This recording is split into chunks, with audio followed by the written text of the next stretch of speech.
Hello everyone, it's your boy Sameer and welcome to B for bros. So finally India और पाकिस्तान का जो दूसरा match था, क्या थ्रिलिंग मैच था, आखिरी ओवर तक जो गया भाई मजा आ गया। Special thanks to Mohammad Rizwan, Nawaz, Khushdil Shah और आसिफ अली, इन्होंने मैच को बचा लिया। और जो आखिरी ओवर में जिस हिसाब से इन्होंने प्रेशर को झेला और जिस तरह से टैकल किया पाकिस्तान टीम ने, एकदम मजा आ गया और मैच देखने का असल मजा आया। और असल मैच इसे कहते हैं। अच्छा, जिस तरह से थ्रिल था पूरे मैच में, वो मजा आ गया। तो इस पे अपने सीबी अरसलान भाई साहब ने वीडियो बनाई है, जिस तरह वो कॉमेडी करते हैं और बहुत जबरदस्त लेवल पे करते हैं। तो जरा उस पर रिएक्शन और अपनी कमेंट्री देते हैं, अपने पॉइंट ऑफ व्यू देते हैं उस सब पे। और मैच के वाले से भी आगे बात करेंगे। वीडियो को स्टार्ट करते हैं, लेकिन उससे पहले अगर चैनल को सब्सक्राइब नहीं कर रखा तो सब्सक्राइब करो, साथ में बेल आइकन भी दबा देना। इंट्रो।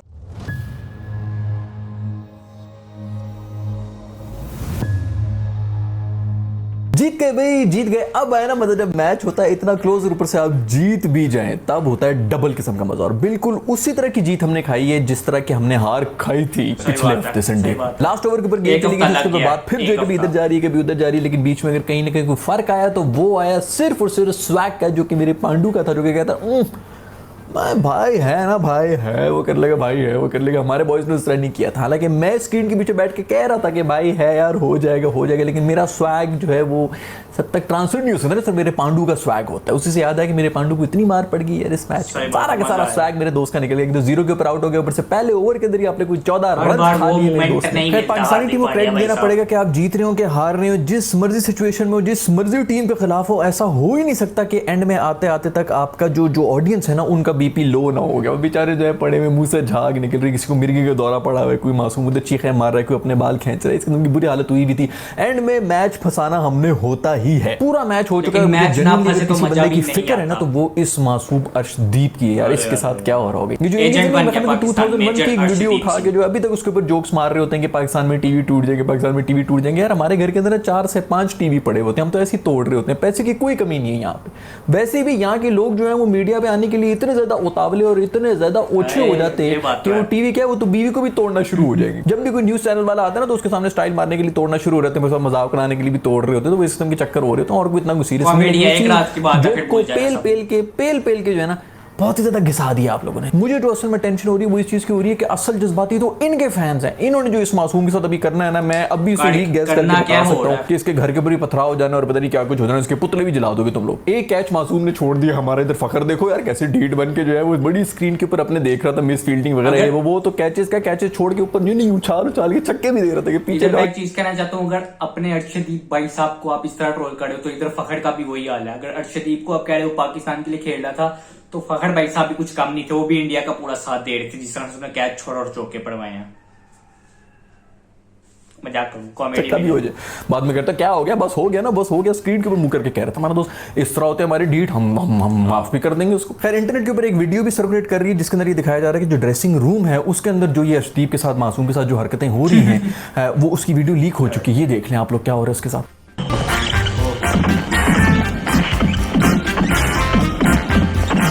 बुरा तो नहीं हुआ होगा वैसे, लेकिन इससे कम भी नहीं हो सकता। लेटेस्ट खबरें ये हैं कि अभी से उसको गालियां पड़ना शुरू हो जाएगी। अभी मैच खत्म हुआ और मैं ये वीडियो बनाने के लिए बैठ गया हूं और वो जो भज्जी है उसकी ट्वीट भी आ गई, खुदा के लिए इसको छोड़ दो, ये कोई तरीका नहीं है, वो बड़ा अच्छा हमारा प्लेयर है। और वो डिफेंस में आना शुरू हो गया क्योंकि इस मासूम की जो है जिंदगी अजाब हो गई है। सब इंडियंस जो है वो इस मासूम अर्शदीप को गालियां देने के अंदर बिजी है। कोई भी जो है ना इस बारे में बात ही नहीं कर रहा कि भूवी ने कोई पता नहीं 19-20 रन का ओवर करा दिया था, 19th ओवर जो था। वैसे को कमाल का भाईचारा शुरू हुआ पाकिस्तान और इंडिया के बीच में। उनका जो है वो भूमि इंजर हुआ है तो यहाँ पे शाहीन साहब भी जो है वो बैठ गए हैं। उधर उनका जडेजा इंजर हुआ है तो यहाँ पे धानी साहब भी जो है वो भी बैठ गए। उनका जो है वो अर्शदीप अगर पाकिस्तान की तरफ से खेल रहा है तो हमारा भी फखर जो है वो इंडिया की तरफ से खेलना शुरू हो गया। हमने जो है ना पूरे का पूरा भाईचारा जो है वो बैलेंस किया। फखर भाई की जो हरकत थी कमाल थी। सबसे पहले तो मैं उस कैच के बारे में बात करूंगा जो कि पहले मैच के अंदर इन्होंने कोहली का ड्रॉप किया था। उससे नसीम शाह के कॉन्फिडेंस को कितना डेंट पड़ा होगा और उसके बाद वो गेम कहां से कहां पहुंची होती। अगर एक पहले ओवर के अंदर 2 इंडियन आउट हो चुके होते, प्रेशर सिचुएशन ही कुछ और होती है। वो भी उन्होंने कैच ड्रॉप किया था और आज भी उन्होंने हरकतें की हैं। जब रोहित शर्मा हमें पेल रहा था, चारों तरफ छक्के मार रहा था, उसके बाद इन्होंने हरकत की है। कुछ दिल की भी आंखें बंद है। ये भाई जो है उसके गले के अंदर हाथ डाल के बॉल निकालने की कोशिश करें। कॉल भी इन्हीं की थी कि मैं पकड़ने लगा और एंड में हरकत इन्होंने क्या की, उस मासूम ने तो बस यूं हाथ किए हुए थे। ना बैट्समैन को पता चल रहा है कि क्या हो रहा है, ना फील्डर को पता चल रहा है कि क्या हो रहा है। बस बॉल खुद ही जो है वो उसके हाथों के अंदर चिमट गई। उसने कहा मैंने कहीं नहीं जाना, तो इसका कैच हो गया। वरना इन्होंने कोई कसर नहीं छोड़ी थी कि वो कैच भी ड्रॉप हो जाए। मतलब शादी जो है वो खुश दिल की गोद में गिर रही है। लेकिन एंड में जो वो रूफी मासूम है उसने अपना जो है फेफड़े मासूम के बाहर निकले हुए थे। कोहली जो है फुल फॉर्म के अंदर खड़ा हुआ, उसके बाद लाइसेंस है कि उसने 36 रन का ओवर निकालना है इस वक्त, और उसको डॉट बॉलें करा रहा है, ऊपर से उसको आउट भी कर दिया है। उसके बाद जो तूने हरकत की है भाई, 2 बॉलों के ऊपर 2 चौके दे दिए, दोनों मिस फील्डिंग की दी, एक तो कैचेबल के थे, वो 1 रन 2 रन का ओवर था,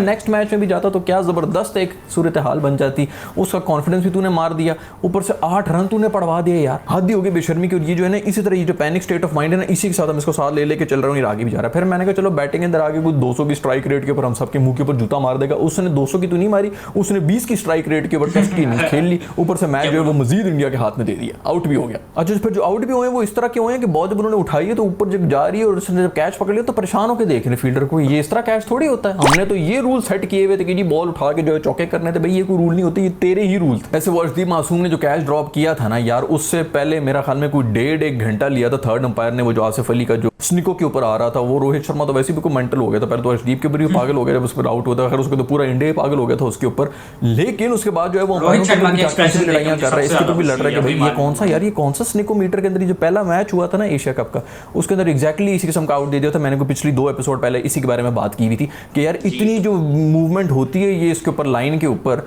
ये तो जो बैट्समैन होता है उसके पेट में से गुड़गुड़ की आवाजों से इतनी मूवमेंट आ जाती है, इसके ऊपर कौन सा आउट बनते हैं वो इसके ऊपर भी सोच रहे थे कि आउट है कि नहीं है। यार हद हो गई, हरकत क्या थी इसके ऊपर जो इतना टाइम ले रहे थे, ये इनकी पूरी कोशिश थी कि भाई इसके ऊपर आउट दे दे। खैर 1.5 घंटा उन्होंने लगाया इसके ऊपर, नॉट आउट दे दिया। उसके बाद आसिफ भाई ने जो वो शॉट है ये खेल ली कि वो तो शुक्र है अर्शदीप भाई जो है हमारी साइड पे थे तो उन्होंने वो कैच पकड़ा नहीं तो गेम उधर जो है बिल्कुल ही पलट गई। खैर जो भी और स्टार्ट किया था इंडिया ने, उसके अंदर जो शर्मा ने और केएल राहुल ने इनिंग्स खेली थी, हमारे जितने भी जो बॉयज हैं ना फास्ट बॉलर्स, उनकी जो है वो लग पता गया था कि भाई किस किस्म की बैटिंग है। हम बहुत ही ज्यादा थोड़े ओवर हो जाते हैं, 1-2 दफा हमने उनको आउट क्या कर दिया तो हम समझते हैं कि कल के बच्चे ऐसी कोई बात नहीं, वो बड़ी उम्रों से खेल रहे हैं, उनके रिटायरमेंट के दिन आए हैं और उन्होंने अपना पॉइंट प्रूव किया हुआ पूरी दुनिया के अंदर जाके बैटिंग करके। तो उन्होंने आज वो दिखा भी दिया इस मैच के अंदर कि भाई किस तरह बैटिंग होती है, और हमारे बच्चे जो है उनके हाथ पांव फूल गए थे। मैं इसीलिए कह रहा था, मेरी तो कुछ सुन ही नहीं रहा, मैं इसीलिए भाई कह रहा था कि हसन अली को रख लो, कम से कम उसके पास एक्सपीरियंस तो है ना, जो हसनैन मासूम के साथ हुआ ज्यादा से ज्यादा यही हो जाना था, लेकिन उसको हमने इसलिए नहीं रखा क्योंकि मीडिया का प्रेशर, सोशल मीडिया का प्रेशर है, लोगों ने जो उसकी मीम बनाने से ये करना था, तो हमारी मैनेजमेंट वही डर रही थी कि भाई ये हम इसको अगर रख लिया और उसने मार खा ली तो हमारी तो जान खा जाएंगे,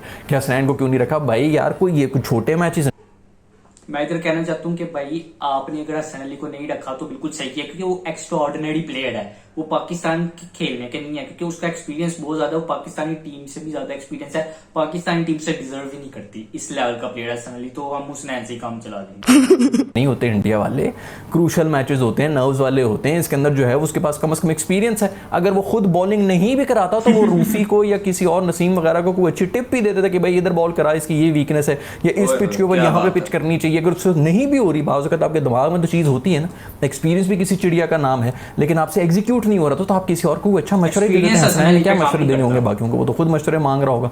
कुट्टे खा के मासूम की बुरी हालत हुई थी, ठीक है उसमें भी टैलेंट है, लेकिन यार इस किस्म के मैचेस के ऊपर आप नहीं रख सकते। दूसरा हसन अली को मैं पहले भी ट्वीट कर चुका हूँ, खुदा के लिए टीम के अंदर रख दो, इसने एक एक करके सबको इंजर कर देना है भाई। वो इतनी कुछ स्ट्रीक के ऊपर गया है, सारे जो प्लेयर्स हैं ना वो डरना शुरू हो गए हैं, कुंडी लगा के अंदर बैठे हुए होते हैं, उनको ये डर होता है कि भाई ना आ जाए, कोड वर्ड दरवाजे नहीं खोलते, जब तक कोड वर्ड बोले लेकिन सब डर रहे हैं इससे कि कभी भी घुस के किसी को भी इंजर कर सकता है। इसको ना रोका ना तो इसने जाके इंडियन प्लेयर्स को भी मारना शुरू कर देना, ये कोई बिल्कुल साइको हो चुका है भाई, इसको टीम में रख लो किसी तरह। खैर कोई बेहतरीन किस्म का कमबैक किया हमारे स्पिनर्स ने जो किए, उसके अंदर नवाज और शादाब की मैं क्या ही बात करूँ, तो विकेटें तो ली, उसके बाद स्कोर रोका, ये तो आखिरी ओवर के अंदर उन्होंने 10-1 रन मजीद हमने खा लिए थे फखर साहब की वजह से, वरना ये जो स्कोर था ये कोई भी स्कोर नहीं था जिस तरह इनका स्टार्ट था, कम से कम 200 पे जा रहे थे, कम से कम अभी भी जो है 20 रन शॉर्ट थे 10 रन खाने के बाद आखिरी ओवर में, तब कोई 30 रन एक शॉट हो जाते, अगर वो भी पीछे होता सारा का सारा क्रेडिट जाता है हमारे स्पिनर्स को। क्या कोई बेहतरीन किस्म का कमबैक किया बॉयज। और नवाज ने तो फिर उसके बाद जो इनिंग्स भी आके खेली है यार, मतलब बॉलिंग नहीं उसने इनिंग्स भी, वो होता है ना खानदान के अंदर एक हमेशा एक बच्चा होता है जो हमेशा से नालायक रहा होता है, उससे किसी को उम्मीद ही कोई नहीं होती ना ग्रेड, बाकी बच्चे जो बड़े ग्रेड फील्ड आ रहे होते हैं अपनी तरफ से, जो बड़े डॉक्टर इंजीनियर बन जाते हैं, और बहुत लोग जो उनकी मिसालें दे रहे होते हैं, ये एक कोई कोने में बैठा होता है जो कहीं भी लफंटर किस्म का होता है, नालायक सा होता है, और ये कोई बहुत बड़ा बिजनेसमैन बन जाता है, कोई सेलिब्रिटी बन जाता है, इस की चीज़ बन जाता है, लोगों को उम्मीद ही नहीं होती है। ये बिल्कुल वही बंदा है, इससे ज़्यादा उम्मीदें नहीं होती लोगों को, और ये बहुत ही कमाल किस्म का, इसकी सबसे जो अंडररेटेड हमारे इस वक्त बॉलर है ना वो नवाज है। बेहतरीन थिंकिंग हेड है, सोच के ये बॉलिंग करा रहा होता है, बेहतरीन इसके ओवर निकलते हैं, लेकिन वो मेरे ख्याल में ज़्यादा फ्लेयर नहीं है, और उस तरह जो लोग इसको इग्नोर कर लेते हैं, इनको क्रिकेट समझ नहीं होती। सबसे बेहतरीन इस वक्त बॉलर जो हमारे पास नवाज ही है, ऊपर से बैटिंग है। इधर मैं एक पॉइंट रखना चाह रहा हूँ, जिसने इधर बात की है कि नवाज के लिए ज्यादा लोग चेयर नहीं करते, चिल्लाते नहीं है, उसके लिए ज्यादा इतनी अप्रिसिएशन नहीं होती, वो ये वजह कि नवाज जरा रहता गुस्से में, सीरियस फेस उसका ज्यादा रहता है, तो लोग उसको इसी वजह से ज्यादा इग्नोर कर देते हैं, उसके लिए ज्यादा अप्रिसिएशन नहीं हो पाता। तो ये थोड़ी वजह मुझे लगती है कि नवाज की सीरियसनेस ज्यादा है, लेकिन बाकी सब सेट है भाई, कोई सीरियस मामला ज्यादा नहीं है। बहुत सॉलिड किस्म की बैटिंग कर लेता है। आज इसको ऊपर भेजा इसने आके, पूरी तरह से उसको जो है वो एग्जीक्यूट भी कर दिया। वो मूव जो है ना, इस किस्म की मूव्स की भी तारीफ करनी चाहिए कि इसको ऊपर भेजा है, तो ये किसी का डिसीजन है, इसके अंदर मैनेजमेंट ने किया है, कप्तान ने किया, जिसने भी किया, उनकी तारीफ करना भी बहुत ही जरूरी है। उनकी तारीफ तो करो, लेकिन इसको अगर फखर से भी ऊपर भेज देते ना तो काम ज्यादा चुम्बेश्वरी होता, लेकिन हम एडजस्ट कर लेंगे। उन्होंने ये मूव करके इसको ऊपर भेजा। वो मैंने ट्वीट भी की थी कि बाबर की फॉर्म जो है ना वो कोहली ने नहीं चोरी की, नवाज ने चोरी कर ली भाई। तनवीर मासूम जो है वो पूरा का पूरा प्लान बना के आया था कि बाबर को किस तरह काउंटर करना है, बाबर को किस तरह आउट कर देना है, और उन्होंने बाबर को आउट कर भी दिया। लेकिन वो भूल गए कि हमारे पास T20 का नंबर 2 रैंक्ड बैट्समैन भी है जो कि है रिजवान। बेहतरीन किस्म की बल्लेबाजी की है यार, मजा आ गया। इसने जो है वो बहुत ही कॉन्फिडेंस के साथ और बहुत ही अच्छी इनिंग्स खेली है। आई डोंट नो बाबर के साथ साथ इसके ऊपर भी लोग बातें करते हैं, लेकिन अल्लाह ही खैर करे। हमारी कौम जो है, मैंने पहले ही बताया था कि ये कोई चरस भी अच्छी क्वालिटी की नहीं पी रहे, कोई जंगली उगी हुई घास की जो है चरस बना के पीते हैं, तभी इनके दिमाग के ऊपर चढ़ गया, या फिर चूना जो है, या फिर जो चौक होता है ना जैसे ब्लैक बोर्ड पे लिख रहे होते हैं, उसकी लकीरें खींच के वो नाक से सुड़क रहे हैं। दिमाग हमारी पूरी कौम का खराब हो चुका है जो इन लोगों के ऊपर बातें कर रहे होते हैं। रैंकिंग के अंदर आप टॉप 2 के अंदर पकौड़े बेच के नहीं आ सकते हैं भाई, कुछ ना कुछ आपने किया हुआ होता है तभी आप रैंकिंग के अंदर आते हैं। तो आप चुप करके बैठ जाएं, कम से कम रैंकिंग में टॉप 2-3 के अंदर आए, जो मुल्क को रिप्रेजेंट कर रहे हैं पूरी दुनिया के अंदर, इनकी वजह से इज्जत हो रही है हमारी। बाकी कोई नहीं। जो टीम जो है वो इसी तरह जीती थी, 50-60% हमारी विन परसेंटेज रही है पिछले 15-20-30-40 साल। इस किस्म के लेजेंड आते हैं जिनकी वजह से आपकी इज्जत बनती है टीम की। खैर अभी मैं कह रहा हूँ, मैं पहले भी 1-2 वीडियो में कह चुका हूँ कि खुदा के लिए इसको अब रेस्ट दे देना भाई। आप लोग इसको पीछे 2-3 साल से रगड़ रहे हैं, क्योंकि उसने तो कहना कि हाँ जी मैं बिल्कुल फिट हूँ, मैं खेलूंगा, और फिट होगा भी, लेकिन खुदा के लिए थोड़ी सी अकल यूज करें। सरफराज को डाल दिया, किसी और कीपर को डालें, कुछ भी करें। अभी इंग्लैंड की सीरीज आ रही है, इसको मत खिलाएं भाई। बड़े टूर्नामेंट के लिए इसको बचा के रखें। ऐसे प्लेयर्स रोजाना नहीं आते, नर्व्स इसके स्ट्रांग हैं। इस किस्म के मैचेस के अंदर, इस किस्म की इनिंग्स ऐसे ही प्लेयर्स खेल सकते हैं। खैर ये होती है पाकिस्तान और इंडिया के बारे में हम हर वक्त रोते रहते हैं कि यार जीतना हारना और बात होती है, फाइटिंग क्रिकेट होनी चाहिए, कोई राइवलरी का मजा तो है ना। इंडियंस बेशक हारे, लेकिन वो भी कहेंगे कि बाकी आखिरी ओवर तक मैच फंसा हुआ था और हमें मजा आया। पिछला मैच भी इसी तरह था कि आखिरी ओवर तक गया हुआ था, हमें भी मजा आ रहा था। लो स्कोरिंग था, हमने कम स्कोर किया था। इसमें तो स्कोर भी बड़ा जबरदस्त हुआ था, हमारी जो है बैटिंग वैसे भी हम सबको पता है कि किस किस्म की है।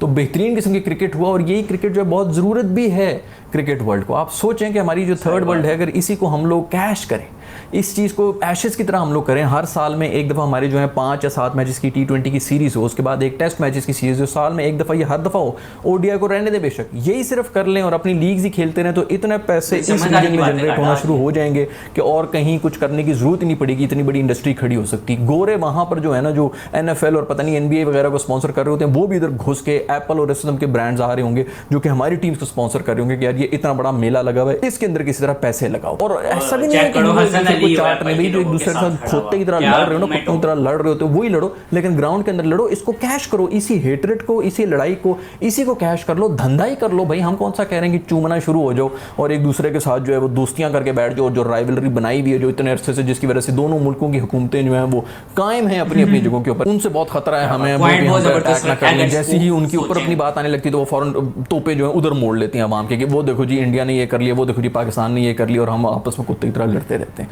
वही हरकतें रखें, उसी तरह की लड़ाइयाँ रखें, ग्राउंड के अंदर रखें, प्रोफेशनल और ब्रांड्स को भी बीच में लें, ताकि कम से कम इसी लड़ाई से, जैसे हम लड़ के उनका फायदा कर रहे हैं इतने अरसे से, जो उनकी पूरी मार्केट है वेपन्स की और ये सब चीजें, टैंक वैंक जो है वो किसी को हमें ही बेचेंगे ना, थर्ड वर्ल्ड कंट्रीज को, और किनको वो खरीदेंगे। कितने आपके ख्याल में इस वक्त कस्टमर्स हैं आपके? इतना बड़ा क्लाइंट है उनका, वो क्यों चाहेंगे कि इनमें अमन हो जाए, इनमें पीस हो जाए, और ये लोग जो हमारी खरीदारी ना करें? तो यार ये रहेगा, इसकी राइवलरी को उन्हीं के ऊपर उल्टा पेंतरा खेलो, क्रिकेट ले आओ, बाकी स्पोर्ट्स भी ले आओ, इस किस्म की राइवलरी करो, ताकि कम से कम उसी चीज उन्होंने बनाई हुई है उसकी वजह से हमको रेवेन्यू क्रिएट करना शुरू हो जाए और दोनों मुल्कों का बहुत फायदा होगा। अच्छा, लोग अब कुछ ये भी सोच रहे हैं कि यार ये पहले भी तो हुआ करता था, तो उस वक्त हमारे मुल्कों के हालात क्यों नहीं बदल गए? तब भी तो पाकिस्तान और इंडिया की इतनी राइवलरी होती थी, क्रिकेट होती थी। तो भाई उस वक्त जो है ना वो दूरदर्शन और PTV हुआ करता था, एक चैनल था। अब जमाना बदल चुका है, अब आ चुका है सोशल मीडिया, अब आ चुके हैं आपके प्राइवेट तकरीबन 300 चैनल्स होते हैं। अब आपको कोई आइडिया नहीं कि कितनी बड़ी हाइप बन सकती है इन सब चीजों की। खैर मेरी कौन सुनता है भाई, आपस में लड़ते रहो, जो कर रहे हो उसी तरह करते रहो, उसी तरह ख्वार होते जाएंगे, हम गोरों के नीचे ही लगे रहेंगे इसी तरह ही। बट जो भी हो, ये जो टाइम कट ऑफ होता है स्लो ओवर रेट की वजह से, यार ये क्या बला है? मेरे ख्याल में तो ये बिल्कुल भी नहीं चाहिए। हमें इंडिया को पेनल्टी लगी है इस मैच के अंदर, लेकिन ये होना नहीं चाहिए यार। एक बॉलर जो है उसने 6 डॉट्स अगर करा दिए हैं तो वो तो जल्दी ओवर खत्म हो गया। ये स्पिनर जो है वो जल्दी ओवर खत्म हो गया। एक फास्ट बॉलर है जिसको 6 के 6 छक्के पड़ रहे हैं, रोहित शर्मा वगैरह जो इतने लंबे लंबे छक्के मार रहे हैं, 1.5 मिनट तो लगता है बॉल को लाने में लगने में लग रहा है। ऊपर से हमारे प्लेयर जो है उनको क्रैम्प पड़े हैं, जमीन के ऊपर लेटे रो रहे हैं और इधर जो है वो टाइमर जो है वो नोट कर रहे होते हैं कि भाई ये किस किस का बकवास रूल है। T20 वैसे भी छोटा है, जो जिन चीजों को छोटे करने की जरूरत है उधर कर नहीं रहे हो, और जो वैसे छोटा फॉर्मेट है जिसके ऊपर हम सब खुश हैं उसको मजीद छोटा करने के लिए अजीब अजीब किस्म की हरकतें कर रहे हैं। खैर कोहली सर जो है उसके बारे में सब रो रहे थे, उनकी फॉर्म वापस आ चुकी है, बहुत बहुत मुबारक हो आपको। उसके अंदर फखर साहब को ही हमें वो करना चाहिए, जब वो पहले मैच के अंदर ही आके उन्होंने जो वो इतनी बाहर से जाती हुई बॉल को किया था, टच किया था और कैच जा रहा था, उन्होंने छोड़ दिया था। तो बड़ी मेहरबानी है फखर भाई, आपने जो है वो गिफ्ट कर दिया है। वही मैं जो हम उस वक्त से कह रहे थे, पता नहीं कितनी वीडियोस हम कह रहे थे कि इसकी जो फॉर्म आनी है ना वो एशिया कप में ही आनी है, पाकिस्तान के खिलाफ ही आनी। यही कह रहे थे सब, दुआएं मांग रहे थे कोहली की फॉर्म वापस आ जाए, और फखर जमान ने वही हकीकत आपके सामने रख लिया। मतलब आपकी दुआ फखर जमान ने सुन लिया, मतलब उसने उसको प्रैक्टिकल फॉर्म में ले आया और उसने कहा कि भाई आपका भाई फखर जमान है ना वो कोहली की फॉर्म वापस लेके आएगा। तो बाबर के साथ एक्सचेंज तो हो ही गई है उसकी फॉर्म, लेकिन इसको काम को अंजाम दिया अपने फखर भाई साहब ने। भाई आपका नॉलेज तो कमाल का। वो तभी आ गई थी, उससे आई, उसके बाद हांगकांग के खिलाफ उन्होंने कर लिया और इस बार इनिंग्स खेली, बट दैट्स इट। इससे बेहतर वो कभी भी नहीं खेल रहा था। जब अपने प्राइम के ऊपर था, इंडिया में छोड़ के सेंचुरी मार देगा भी तो उस वक्त बॉलें नहीं थी, इसलिए उसने इसकी इनिंग्स खेली। उसकी फॉर्म वापस आ चुकी है और ये फॉर्म वापस आई भी इसीलिए जब उसने बाबर के साथ जो है वो जसूमा एक्सचेंज किया था, जो इन्होंने हाथ मल लिए थे आपस में। बाबर को भी चाहिए कि अब वो जो जसूमा है ना वो किसी और को दे दे, उसको चाहिए कि वो फखर को दे दे। वैसे फखर की तो वैसी कोई फॉर्म नहीं, तो पता नहीं उसको क्या हो, उस पर कैंसिल हो जाएगा, कुछ ना कुछ तो चक्कर हो जाएगा। बाबर भाई के ऊपर जो है शॉट्स तो फिर भी एक दो ठीक ही चल रही थी, लेकिन बहुत ही कुछ सॉफ्ट किस्म के डिसमिसल हैं। बहुत ही अलार्मिंग चीज है कि कम से कम एक चीज तो नजर आ गई कि चलें ठीक है, अगर आप आउट हो भी जाए तो पीछे कोई बंदे हैं जो कि मैच को संभाल सकते हैं। क्योंकि अभी तो मुझे ये लग रहा था ये इसी प्रेशर में खेल रहा होता है कि मैं आउट हो गया तो पीछे कोई भी नहीं है। चलो भाई इस किस्म की इनिंग्स होनी चाहिए ताकि उसको ये पता चल जाए कि पीछे भी लोग हैं जो कि इनिंग्स खेल सकते हैं और जीत भी सकते हैं मैचेस। सबसे बड़ी बात तो ये कि शर्मा जी जो है वो इस दफा के मैच के अंदर टॉस हार गए थे, इसी वजह से हमें को फायदा मिल गया था, क्योंकि हमने पहले बैटिंग करके तो फिर कंफ्यूज उसी पैनिक बटन के अंदर जो हम सब आउट होना शुरू हो गए थे कि ज्यादा हो रहे हैं या कम तो नहीं हो गए कहीं ज्यादा। तो वो बेहतर है कि हमने चेज ही कर लिया, इसी वजह से हम जीत गए, वरना हमें कोई आइडिया नहीं होता था हमने कितने रन बना। तो श्रीलंका और अफगानिस्तान का भी मैच हुआ था जो कि बड़ा ही जबरदस्त किस्म का हुआ था। फिर एक नेल बाइटर था जो कि श्रीलंका जीत गया। श्रीलंका जो है वो बांग्लादेश वालों ने उनके साथ पंगा लिया था, वो गुस्सा बाकी तब फंसे सके। और मेरी अभी बात नोट कर रहे हैं कि ये बात जो है ना एंड के ऊपर आ जाएगी नेट रन रेट के ऊपर। तो आपने खाली जीतना ही नहीं है मैच, आपने अच्छे मार्जिन से भी जीतना है, क्योंकि ये आगे बहुत ज्यादा खिचड़ी बनने लगी और फंसने लगा है। कोई ना कोई टीम मुझे लग रहा है कि नेट रन रेट बहुत ही अनलकी हो जाएगा। एक और सबसे बड़ी खबर ये भी कि जिम्बाब्वे ने ऑस्ट्रेलिया को हरा दिया क्रिकेट में ओडीआई मैच के अंदर, और वो भी ऑस्ट्रेलिया के होम ग्राउंड के ऊपर उनकी फुल स्क्वाड टीम को। भाई जेन्युइनली खुशी होती है बेसिकली क्योंकि छोटी टीम जो है वो किसी बड़ी टीम के साथ अपसेट कर देती है, स्पेशली अगर वो हम ना हो हमारे खिलाफ ही किसी से जीते हो तो बड़ी खुशी हो जाती है। ये बंदा जो है यार ये अभी पिछले कुछ दिनों पहले उसने पता नहीं कोई 5 छक्के मारे थे और एक चौका मारा था, 34 रन का ओवर खेला था बांग्लादेश के खिलाफ। अभी जो है वो फिर इसने कोई पता नहीं 4-5 विकेट ले ली ऑस्ट्रेलिया के खिलाफ इस मैच के अंदर भी। और ये वही है वो जो गेंद के बारे में कह रहा था कि यार हमारे जूते फटे हुए तो हम गेंद लगा लगा के थक गए, हमें कोई स्पॉन्सर दे दे। मुझे पूरी यकीन है कि अभी जो है इस जीत के बाद कोई स्पॉन्सर तो नहीं मिला होगा, लेकिन फिर भी चलो इंटरनेशनल ब्रांड्स जो है उनको चाहिए कि इसको स्पॉन्सर करना शुरू करें, क्योंकि बेहतरीन किस्म के क्रिकेट खेल रहे हैं जिम्बाब्वे। मुझे उम्मीद है कि आज की वीडियो आपको जरूर पसंद आई होगी। अगर ऐसा है तो यार सब्सक्राइब बटन को तुम लोग पिछली वीडियो के बारे में कुछ 60% लोगों ने देखी, मतलब एक हद होती है। खैर 24 सितंबर को मैं आ रहा हूँ कनाडा टोरंटो के अंदर हम अवार्ड्स हो रहे हैं, मैंने पिछली वीडियो में भी बताया था। इधर तो यार जैसा आपने देखा सीबी इस्लाम भाई साहब ने बड़ी चुंबेश्वरी किस्म की बातें की और बहुत अच्छे अच्छे पॉइंट्स भी रखे हैं अपने को प्री कॉमेडी के साथ, कि जिस तरह से उसने बताया कि सब कुछ चल रहा है, बाबर की फॉर्म कैसे एक्सचेंज हो गया विराट कोहली के साथ, विराट साहब आ गए अपनी फॉर्म में, और दूसरी तरफ अर्शदीप का पूरा किस्सा जो चल रहा है, इंडिया वाले उसे ट्रोल कर रहे हैं और उसकी हालत खराब चल रही है, उसको पाकिस्तानी मेजर भी कहा जा रहा है। और अब देखते हैं आगे किधर तक चलेगा और अगले मैचेस में क्या होगा। अभी तो पाकिस्तानी बहुत खुश हैं और कितनी देर तक उनकी खुशी चलेगी, क्योंकि अगर फाइनल में इंडिया और पाकिस्तान आ जाता तो फिर बहुत काम खराब, लेकिन मजा तो बहुत आएगा। और जिस तरह से टॉस की भी पूरी डिस्कशन हुई है कि जो टॉस जीतता है उसी के हाथ में मैच होता है, क्योंकि अगर पाकिस्तान टारगेट देता तो कितना ही दे देता, मैच में ध्यान चलता रहता हमारा इस पे कि हाँ भाई टारगेट कम है, लेकिन फिर भी देखते हैं कि आगे किस तरह से जाएगा। और ये पूरी कंट्रोवर्सी जितनी भी हो रही है वो सब पे इन्होंने बात बहुत जबरदस्त की, और जिस तरह से पूरा इन्होंने कहा कि इन मैचेस को, इन राइवलरी को कैश करना चाहिए ताकि इंटरनेशनल ब्रांड्स भी आए और अपने हसन अली भाई साहब भी एप्पल के लोगों के साथ खड़े हो। क्या आप उनको नहीं देखना चाहते? नहीं। कमेंट में बताना जरा, देखना चाहते हैं तो भाई ये बहुत ही जबरदस्त पॉइंट था इस पे बात करने के लिए। और बाकी ओवरऑल वीडियो बहुत जबरदस्त थी, मेरे को काफी मजा आया देख के, और जिस तरह से मैच को पूरी तरीके से उन्होंने पॉइंट आउट किया, नेगेटिव्स पॉजिटिव्स सब बताया और जो अप एंड डाउन से उसके बारे में भी हाईलाइट किया, तो काफी अच्छे तरीके से किया। तो वीडियो की भी जाकर चेकआउट जरूर करना, और वीडियो अच्छी लगी है ये वाली तो नीचे लाइक कर दो, कमेंट करके बता देना। चैनल पर कहीं से भी नए आ गए हो तो चैनल पे कहीं से भी सब्सक्राइब मार देना, इस चैनल को साथ में बेल आइकन भी दबाना बहुत ज्यादा जरूरी है। मिलते हैं नेक्स्ट वीडियो में, तब तक के लिए।